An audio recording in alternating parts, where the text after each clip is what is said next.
चाट खाइबा को समस्ते बहुत भल पाई थांती। चाट विभिन्न प्रकार होता है। मार्केट बाहर समस्ते प्रथम चाट खाइबा को चाही थांती। आज आम गोटे यूनिक चाट करवा जोटा कि रोटी chaat. Hi welcome to Alka's kitchen.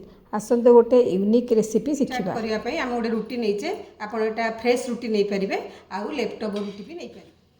यहाँ सबू पटू आम काटिदेवा।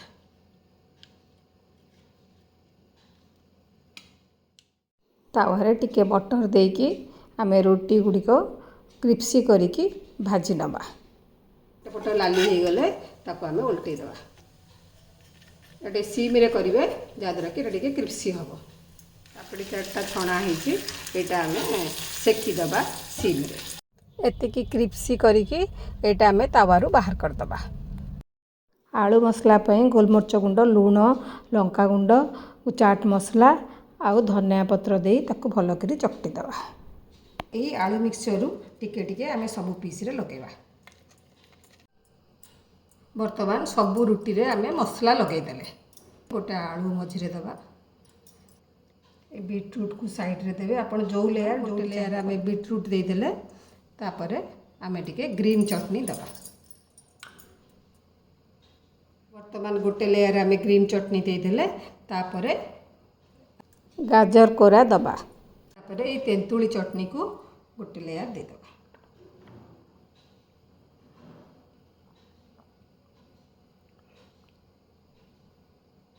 पिला माने परिवा खाइया को पछई थांती आ द्वारा से माने खुशी रे सब परिवा पत्र खाइ देबे। ता ऊपर आमे एबे सब मसला छिंची दबा।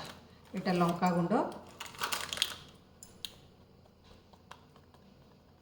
लंका गुंडटा आप बीटरूट लेयर छिंचे ना अन्य लेयर छिंचले से कलर भल देखा जीवनी। तापरे चाट मसला देवे। चाट मसला भी से बीटरूट लेयर रे देवे। तापरे गोलमरच गुंड टिके दबा लूण दबा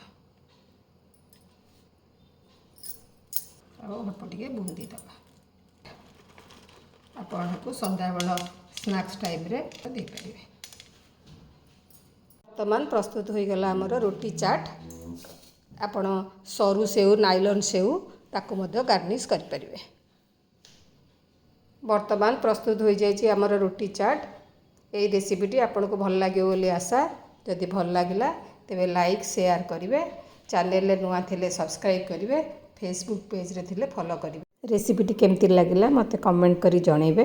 धन्यवाद।